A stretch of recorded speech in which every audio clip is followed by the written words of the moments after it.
Ação e Reação, de André Luiz, capítulo 10, Entendimento. Na noite imediata, em seguida a serviços rotineiros, Silas nos procurou para a continuação da tarefa começada. De volta ao lar de Luiz, alimentamos conversa comum sem qualquer alusão ao tema da véspera, e como que sintonizados em nossa onda mental de respeito mútuo, Clarindo e Leonel nos receberam com discrição e carinho. Ambos nos pareceram sobremaneira trabalhados pelas ideias que o assistente lhe ofertou indiretamente ao espírito. Em casa do situante, o quadro não se alterou. Luiz e os amigos cavaqueavam, ou seja, conversavam cordialmente, comentando as pragas do campo e as doenças dos animais, a carestia da vida e os negócios infortunados. Entretanto, os dois irmãos se demonstravam agora claramente desligados de semelhante painel de sombra. Nos cumprimentaram com gentileza irradiante de quem se punha à vontade para nos acolher e olharam Silas com interesse incomum. Adivinhavam-se que haviam tomado a confissão do assistente para valiosas reflexões. Observando sua metamorfose com inequívocos sinais de contentamento, o chefe de nossa expedição nem de leve se referiu ao problema de Luiz e os convidou com gentileza de trato a nos acompanhar. Mostrando a renovação de que se achavam possuídos, se incorporaram de imediato à nossa pequena caravana e, atendendo à recomendação de Silas, os dois, de mãos entrelaçadas com as nossas, conseguiram volitar com certa facilidade e segurança. Após alguns minutos, chegamos a vasto hospital de movimentada cidade terrestre. Na portaria, um dos vigilantes espirituais se dirigiu carinhosamente a Silas, em saudação fraterna, e o nosso dirigente nos apresentou atencioso. Esse é o nosso companheiro Ludovino, que no momento se encontra encarregado da necessária vigilância a benefício de alguns enfermos de cuja reencarnação cuida a nossa casa. Nos abraçamos de maneira fraterna. Logo após, o responsável por nossa equipe de trabalho tomou a palavra perguntando: "E a nossa irmã Laudemira? Hoje tivemos notícias graves." E o interpelado concordou: "Sim. Tudo faz acreditar que a pobrezinha sofrerá perigosa intervenção. Envolta nos fluidos anestesiantes que lhe são desfechados pelos perseguidores durante o sono, tem a vida uterina sensivelmente prejudicada por extrema apatia. O cirurgião voltará dentro de 1 hora e, na hipótese de os recursos aplicados não surtirem efeito, providenciará uma cesariana como remédio aconselhável." Nosso amigo mostrou profunda preocupação a vincar seu semblante, habitualmente calmo, e acrescentou: "Uma operação dessa espécie acarretará grandes prejuízos para o seu futuro. Conforme o programa organizado em favor dela, cabe-lhe receber ainda mais 3 filhos no templo do lar, de modo a utilizar-se do presente estágio humano com tanta eficiência quanto se torne possível." O guarda fixou o gesto de respeito e ponderou: "Então, creio que não há tempo a perder." Silas tomou nossa dianteira e nos conduziu à pequena enfermaria onde a jovem senhora se lamentava aflita. Simpática senhora, de nevados cabelos, em cuja ternura percebíamos a presença materna, velava, atenta, acariciando suas mãos inquietas. Notando a expressão de pavor que os olhos da doente exibiam em pranto, procurei a palavra de Silas quanto à causa de tão agoniado padecimento, e ele esclareceu prestativo: "Nossa irmã será novamente mãe em breves minutos. Porém, se encontra algemada a provas difíceis. Demorou-se muito tempo em nossa mansão antes de retornar ao corpo denso de carne, sempre vigiada por inimigos que ela mesma criou em outro tempo, quando se valeu da beleza física para compliciar-se com o crime.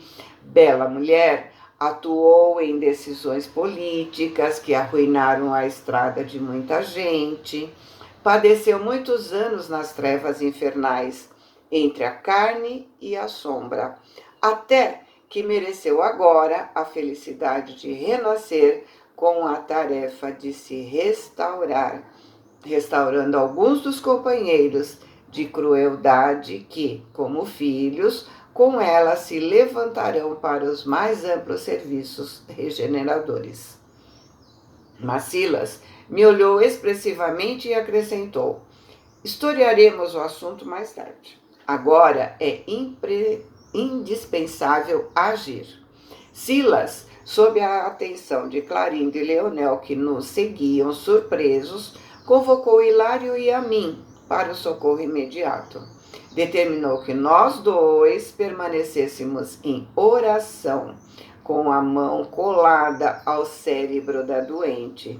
Começou a fazer operações magnéticas excitantes sob o colo uterino, ou seja, retirava os fluidos anestesiantes e utilizava os fluidos doados por Hilário e André para excitar, né, o colo uterino.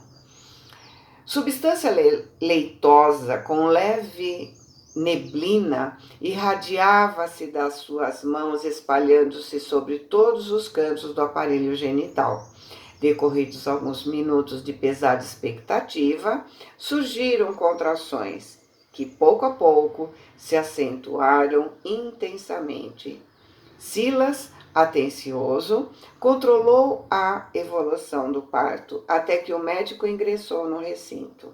Longe de registrar nossa presença, sorriu satisfeito, pedindo ajuda de competente enfermeira. A cesariana foi esquecida. O assistente nos convidou ao regresso, informando mais tranquilo: o organismo de Laudemira reagiu brilhantemente. Esperamos possa continuar na obra que lhe compete, com o êxito necessário. Nos pusemos de novo a caminho. Leonel, cuja inteligência aguda não perdia os nossos menores movimentos, perguntou a Silas com ar respeitoso se os trabalhos a que se dedicava exprimiam alguma preparação no futuro, ao que o assistente respondeu sem pestanejar: sem dúvida.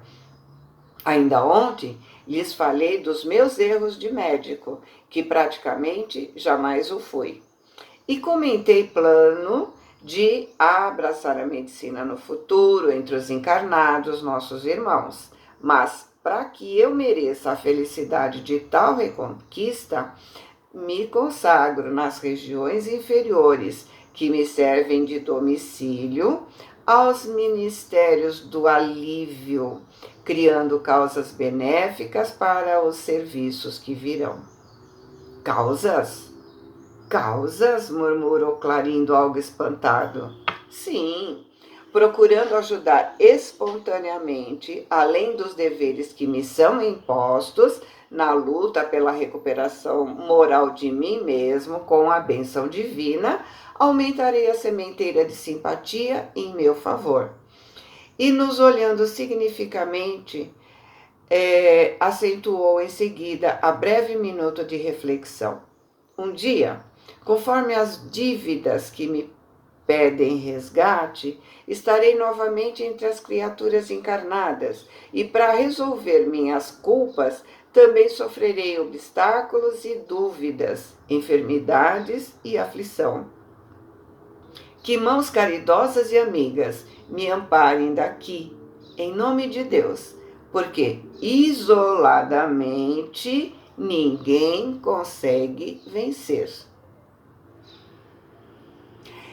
E para que braços amorosos se estendam a mim mais tarde, é imperioso que eu movimente agora os meus no voluntário exercício da solidariedade.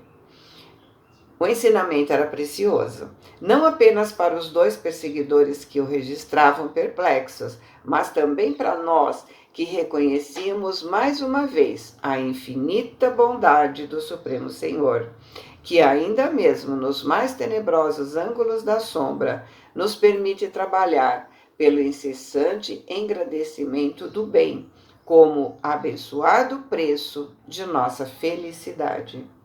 Enquanto volitávamos de retorno, Hilário, antecipando-se na curiosidade, inclinou a conversa para o caso de Laudemira. Ela era conhecida de Silas há muito tempo? Assumiu compromissos tão graves para com a maternidade? Que papel representavam os filhos junto dela? Credores ou devedores? Silas sorriu complacente para a arguição encerrada e explicou: inegavelmente, creio que o processo redentor de nossa amiga serve como tema palpitante nos estudos de causa e efeito que vocês vão acumulando. E depois de longa pausa de consulta à memória, prosseguiu: não podemos, assim de relance, mergulhar pormenorizadamente no passado que lhe diz respeito. Nem posso de mim mesmo cometer tal indiscrição, abusando da confiança que a mansão me outorga no exercício dos meus encargos. Entretanto, a título de nossa edificação espiritual, posso adiantar que as penas de Laudemira, na atualidade, resultam de pesados débitos por ela contraídos há pouco mais de 5 séculos. Dama de elevada situação hierárquica na corte de Joana II, rainha de Nápoles, de 1414 a 1435, possuía 2 irmãos consanguíneos que apoiavam todos os seus planos loucos de vaidade e domínio. Casou-se, mas, sentindo na presença do marido um entrave ao desdobramento das leviandades que marcavam seu caráter, acabou convencendo o marido a enfrentar o punhal dos favoritos, arrastando-o para a morte. Viúva e dona de bens consideráveis, cresceu em prestígio por haver favorecido o casamento da rainha, então viúva de Guilherme, duque da Áustria, com Jaime de Bourbon, conde de La Marche. Desde aí, mais intimamente associada às aventuras de sua soberana, confiou-se a prazeres e dissipações, ou seja, gastos desnecessários, nos quais perturbou a conduta de muitos homens de bem e arruinou os lares, elevados e dignos, de várias mulheres do seu tempo. Menosprezou sagradas oportunidades de educação e beneficência que lhes foram concedidas pela bondade celeste, aproveitando-se da nobreza precária, ou seja, transitória, para desvairar-se na irreflexão e no crime. Foi assim que, ao desencarnar, no auge da opulência material, nos meados do século XV, desceu a medonhas profundezas infernais, onde padeceu o assédio de ferozes inimigos que não perdoaram os seus delitos e deserções.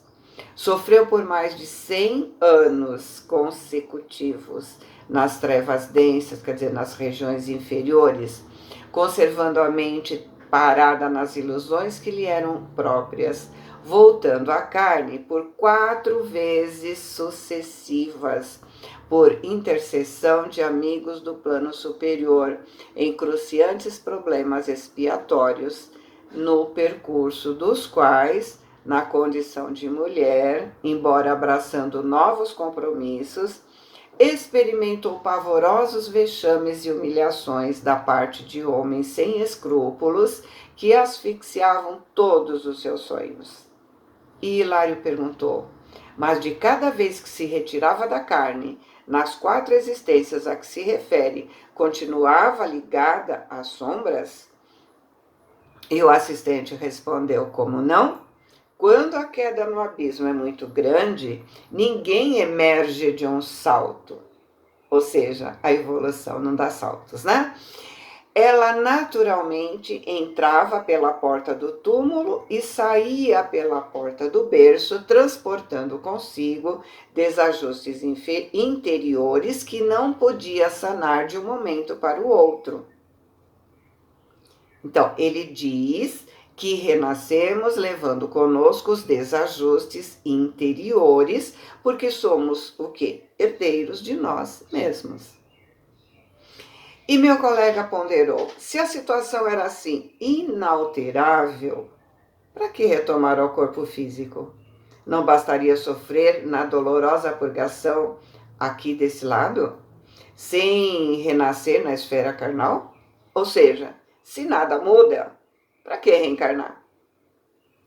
E Silas acrescentou paciente: a observação é compreensível, mas nossa irmã, com o amparo de dedicados companheiros, voltou ao pagamento parcelado de suas dívidas, reaproximando-se de credores reencarnados, apesar de mentalmente unida aos planos inferiores, desfrutando a bênção do esquecimento temporário, com o que foi possível angariar preciosa renovação de forças. Mas sempre conseguiu ressarcir de algum modo os débitos em que se emaranhou? De alguma forma, sim, porque padeceu tremendos golpes no orgulho que trazia cristalizado no coração. Mas ao lado desse pagamento, contraiu novas dívidas, uma vez que em certas ocasiões não conseguiu superar a aversão instintiva diante dos adversários aos quais passou a dever trabalho e obediência, chegando ao infortúnio de afogar uma criancinha que mal ensaiava os primeiros passos para ferir a senhora da casa em que servia de ama, tentando vingar-se de crueldades recebidas. Ou seja, ela pagava, mas ao mesmo tempo adquiria novos débitos, devido à sua índole. Então, a bondade divina é tamanha que, apesar de termos débitos imensos, podemos parcelar a resolução dos mesmos. E como depende unicamente de nós, nesses parcelamentos podemos angariar mais débitos ou angariar créditos que nos ajudarão nas próximas parcelas.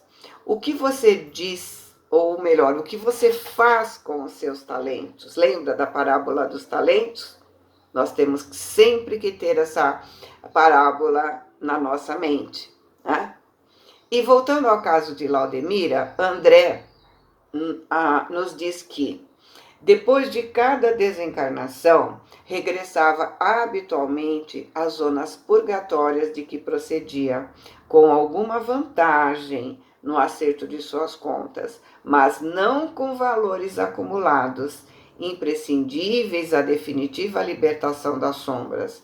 Porque todos somos tardios na decisão de pagar nossos débitos, até o integral sacrifício. É bem isso. Nós sempre pagamos a prestação no último dia. Não é assim?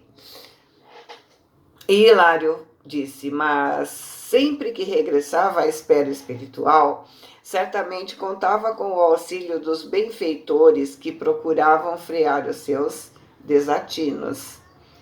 E Silas confirmou: exatamente. Ninguém está condenado ao abandono. Vocês não ignoram que o Criador atende à criatura por intermédio das próprias criaturas. Tudo pertence a Deus.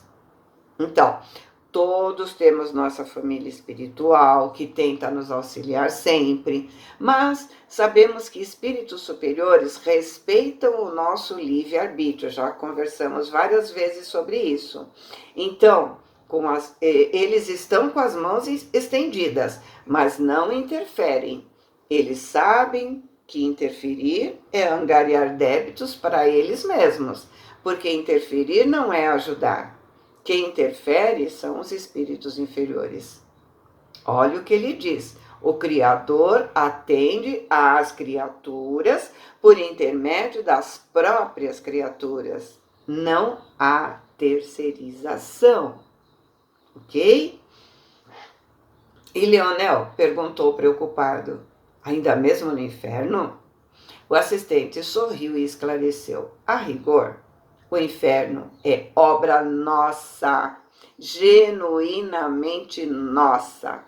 Mas imaginemos assim a maneira de uma construção indigna e calamitosa no terreno da vida, que é criação de Deus.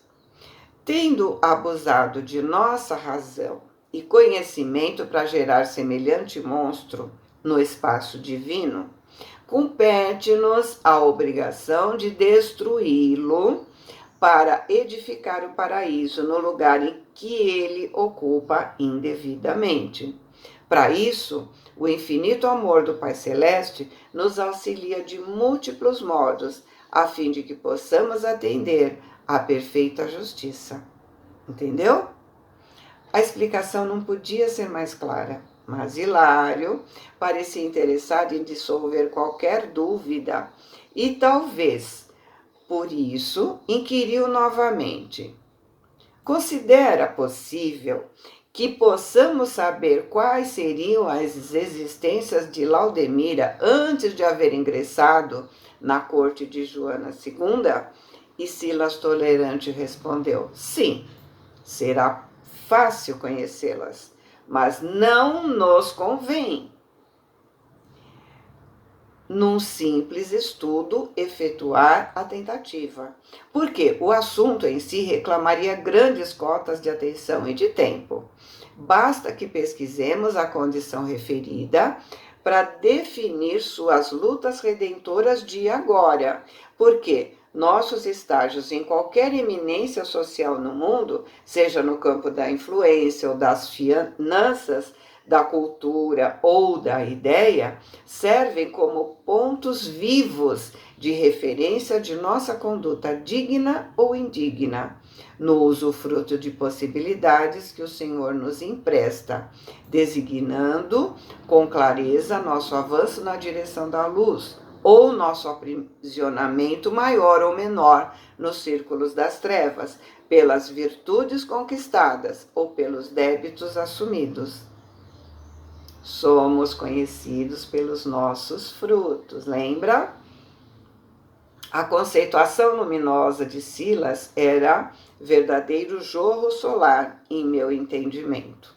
Ainda assim, meu companheiro insistiu: apesar dos seus valiosos conceitos já expendidos quanto à memória nas regiões inferiores, será interessante saber se Laudemira, antes da atual reencarnação, chegava a lembrar-se com nitidez dos estágios pelos quais passou nas difíceis provações a que se refere? Nosso amigo esclareceu com maior tolerância: estou na mansão há 8 lustros. Lustro é meia década, então 40 anos ele está lá, né? E acompanhei sua internação em nossa casa faz precisamente 30 anos.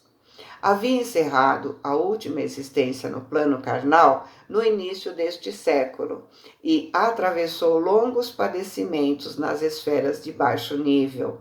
Ingressou em nosso instituto acusando terrível demência e, submetida à hipnose, revelou os fatos que narrei. Fatos esses que constam naturalmente da ficha que define sua personalidade no arquivo das observações que nos orientam. Porém, nossos instrutores não julgam necessário mais amplo recuo mnemônico. Pelo menos por enquanto, para lhe prestarem auxílio. No entanto, sei que Laudemira, perturbada como se achava, não dispunha de forças para articular qualquer reminiscência na vigília comum, mesmo porque foi trazida à reencarnação atual sob os auspícios de benfeitores que velam por nossa organização, ainda mentalmente sintonizada com os laços menos dignos do caminho que escolheu. Agora, deve receber 5 dos seus antigos cúmplices na queda moral, para reerguer os seus sentimentos na direção da luz, em abençoado e longo sacerdócio materno. Do seu êxito no presente dependerão as facilidades que espera recolher no futuro para a libertação definitiva das sombras que ainda ofuscam seu espírito. Pois, se conseguir formar 5 almas na escola do bem, terá conquistado enorme prêmio diante da lei amorosa e justa. O problema de Laudemira, debatido em nosso regresso, valia por preciosa contribuição no tema causa e efeito, que nós decidimos estudar. E reparando em que a nossa curiosidade se deteve satisfeita, Silas se voltou com mais carinho para Leonel e Clarindo, sondando os seus ideais. Certamente para conhecer naturalmente suas esperanças, se reportou aos próprios anseios, quanto aos trabalhos médicos do futuro. Não pretendia perder tempo. Tinha agora sede de aprender e servir, para demandar o campo humano com os melhores valores do espírito, que se exprimiriam em sua mente quando encarnado, em forma de tendência e facilidades na chamada vocação inata. Os 2 irmãos, sabiamente tocados pela palavra do amigo que ganhou sua confiança, sentiram-se agora mais à vontade. A confissão do assistente e o exemplo de humildade que nos forneceu, espontâneo, penetrou fundo neles. Clarindo, impulsivo e franco, falou dos ideais de que se inflamou anos antes. Possuía entranhado amor ao solo e projetou, quando jovem, a organização de um reduto agrícola em que lhe fosse possível consagrar-se a nobilitantes experiências. Ansiaria ter vivido largo tempo na propriedade familiar, criando um setor de ação própria. Entretanto, comentou algo triste, mas sem o tom de revolta de suas anteriores conversas. A criminosa decisão de Antônio Olímpio aniquilou os seus sonhos. Se viu privado de seus ideais em tremenda frustração, que depois do sepulcro dementava sua cabeça. Não conseguia disposições mentais para refazer a esperança. Sentia-se como o desespero em pessoa, como alguém que se identificasse irremediavelmente, preso a pelourinho degradante. E Clarindo mostrava agora inflexão no pranto de voz, revelando-se imensamente transformado. Leonel, cuja inteligência refinada nos causava cauteloso respeito, estimulado por Silas, começou a dizer da sua inclinação para a música. Quando menino, quando menino, entre os homens, acreditava-se talhado para a arte sublime. Jovem, apaixonou-se pela obra de Beethoven, cuja biografia guardava de cor. Em razão disso, não buscava apenas o título de bacharel para o qual se preparava, mas também os louros de pianista com o que se sentiria sumamente feliz. No entanto, exprimia-se carregando a voz de irreprimível amargura o homicídio de que foi vítima turvou a sua visão. Albergava no íntimo apenas o ódio que passou a reger sua existência, e com o ódio no coração, não sabia reconstruir os castelos do princípio. Leonel fez longa pausa e acentuou com agradável surpresa para nós. Entretanto, em nossos contatos pessoais dos últimos dias, começo a perceber que se tivermos a experiência física ceifada em plena juventude do corpo, indubitavelmente possuíamos débitos que justificavam provação assim tão rude. Embora isso não exima Antônio Olímpio, o irmão ingrato, da culpa que carrega, esposando a responsabilidade do horrível assassinato com que nos precipitou nas sombras. Ou seja, ele conclui para si a lei de ação e reação. E Silas, emocionado, diz exatamente: seu argumento denuncia grande renovação. E eu vou parar porque o tempo aqui do filminho está acabando.